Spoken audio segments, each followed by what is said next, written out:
Although The Magnificent Seven was eventually to become an international success, back in 1960, even some of the stars believed they had a major flop on their hands. When we were filming, we thought this is going to be a real bummer. We have no script. We've got a Japanese story that doesn't necessarily appeal to Americans, we thought, and we've got a Mongolian guy from Brooklyn playing American cowboy named Yul Brynner. We said this is going to be really bad. It didn't happen right away in America, anyway. We got kind of a general release from United Artists. I don't know who was the head of United Artists at that time, but he didn't have any faith in it at all. But it played, in a general release for a week or so, and then we just kind of closed down. And I was really disappointed with that. And then when in Europe it became a hit. Became a big hit. And, then it came back through America and we started playing again, and they decided, well, maybe we've got something here we should use, and it's been playing ever since. Isn't that strange how that things work? Kurosawa was a big fan of The Magnificent Seven, and after he saw the picture, he spoke to John a couple of times on the phone and was very complimentary and thought he loved it and did not want to indulge in how does this compare to his own, Kurosawa's own film. He just took it as a Western and said it works really well. The Magnificent Seven has gone on to become the second most played film on American TV, and Elmer Bernstein's main theme has become one of the most recognizable in movie history.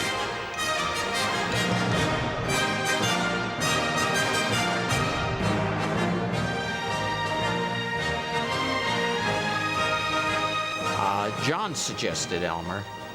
Elmer was very young at the time, very early in his career, and he gave us one of the great themes in movie history.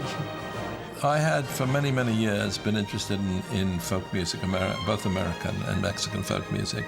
But when the Magnificent Seven came along, it was wonderful for me in that I was able to use a lot of thoughts that I had stored up over the years. He did it. It was there, and the orchestra played it, and we said, great, great. And we were very enthusiastic about it from the very beginning. The music behind it, yeah. So we had a great score, too. Wow. Elmer wrote a really good score. The rhythmic underpinning, that was the important thing. And I got that early on. I remember being very thrilled when I came across that. I thought, this is really exciting, The tune itself, I thought, was much less interesting than the kind of the rhythmic input, and I think that's what people really remember. A great score lifts the whole movie up 2-3 notches, and Elmer Bernstein's score is, to me, the greatest Western score there ever was.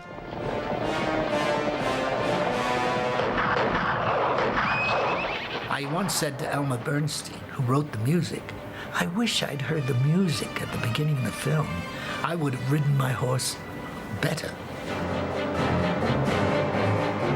But it starts right in that introductory sequence. Once they move the wagon and up to the cemetery, and then they head down the hill, you're just lifted out of your seat by that score.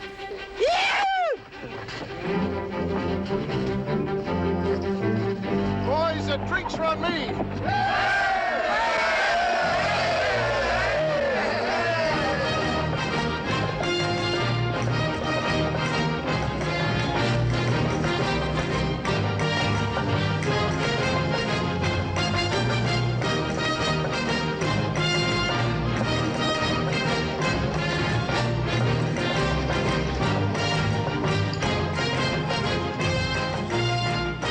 While Bernstein's score was nominated for an Academy Award, the film's screenplay was largely ignored. It's a wonderful script. It's very economical. I've seen the movie, 20, 25 times, and I'm always surprised by how economical it is.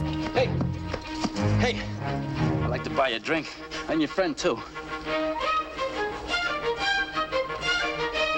Thanks. Where you from? Oh, yeah. Where you going? Your memory of it is that, oh, there's a big scene about this, but there's not. There's a great line about that, and there's a great response to that line. What I don't understand is why a man like you took the job in the first place. Why, huh? I wonder myself. No, come on, tell me why. Like a fella I once knew in El Paso. One day he just took all his clothes off and jumped in a mess of cactus. I asked him the same question, why? And? He said it seemed to be a good idea at the time. There's one line, one exchange that I remember. I remembered since I was 12 years old. All the women have been kept away from the gunfighters. And the question is, where are they? And one of the old men says, well, we're afraid you're going to rape them. And Yul Brynner says, well, we might. In my opinion, though, you might have given us the benefit of the doubt. I thought, man, is that cool? You know, you never hear Western characters, your heroes, talk like that.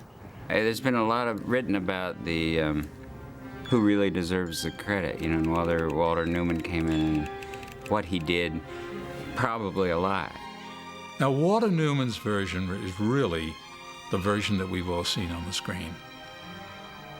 And Walter does not, his credit is not seen on the screen as the writer because he decided to pull his credit. Well, as the necessity for rewrites occurred while we were on location because of the censors, we required some rewriting, and we asked Walter to come and join us on location. And for reasons of his own, he found it impossible to come to Mexico at that time.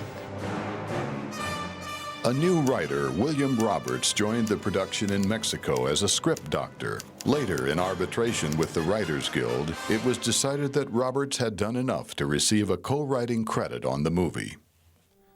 Walter Newman, who felt he deserved a sole credit, was infuriated at that and said that rather than share his credit with anyone, he would rather have his name off the film. It really is a tragedy that Walter, who had written such a brilliant script, does not have his name on the film. The movie-going public knew nothing of this battle for credits, but they knew what they liked, and so 3 sequels were made: Return of the Seven in 1966, Guns of the Magnificent Seven in 1969, and The Magnificent Seven Ride in 1972. A television series followed over 20 years later. Having seen it recently, I think that really that Magnificent Seven, the dialogue in the screenplay, is a template for almost every single action Western and action movie that came since. The definition of the heroes, the flawed heroes, I mean, it's so classic that it almost becomes generic now when you see it, but you don't realize at the time how extraordinary it was, how new it was. What do they say, that imitation is the highest form of flattery? There have been any number of movies that have been made which really lifted the whole notion of the Magnificent Seven. It was one of the first films that began to move toward another type of Western. It wasn't in the grand Western style like John Ford or John Huston. It was a totally different type of Western, a Western that was heading toward the style of Sergio Leone, who would come later. But The Magnificent Seven was the first. Though they were all to hang up their Stetsons in their later careers, it was The Magnificent Seven that put them all on the road to stardom. Everybody was very unusual and very different and very new. Even Steve was new for movie audiences, and Steve was very compelling on screen. And Coburn went on to demonstrate his considerable magnetism on screen, and everybody just came off very well in their first shot at a big movie.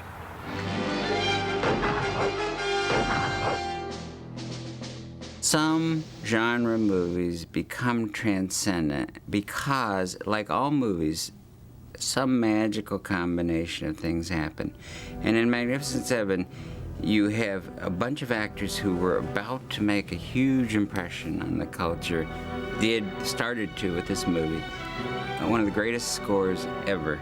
And a story that has enormous universal resonance, you know? So you get this combination of things that sort of lifts the genre picture out of the pack. Buenas noches.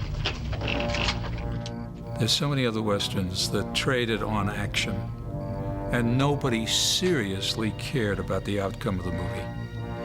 And the other thing the movie had, it made a most interesting statement at the end of the movie. It went beyond just being a straight action movie. If you remember the film, Yul Brynner turns to Steve McQueen and says, The old man was right. Only the farmers won. We lost. We always lose. What a way of saying that this glamorous image of the freelance cowboy, in the end, really is a lost person, has no family, and the one member of the 7 Horsebook Court who remains behind is the lucky one. And that moved me enormously, and I think that elevated the level of this movie. It said something beyond we have an obligation to help people who are unable to help themselves. It touches on everything that we deal with today. So it's timeless. It's a timeless piece because it talks about universal themes. You don't have to be a cowboy to have those kind of feelings they have. You know, whether to settle down, whether to go get married, whether to be wild. And I think that's why it touches on us. And emotionally, it's like lightning in a bottle, you know? No one ever knows why a movie does that. It just does it. And you look at it and you cherish it and you go, God bless, and you try to do it again. It's so easy to enjoy this movie. Is it the greatest Western of all time? No. Is it the most transforming Western? No. Is it the most fun? Yes. I think the operative word was magic. Because when all those elements come together and they worked, it's magic.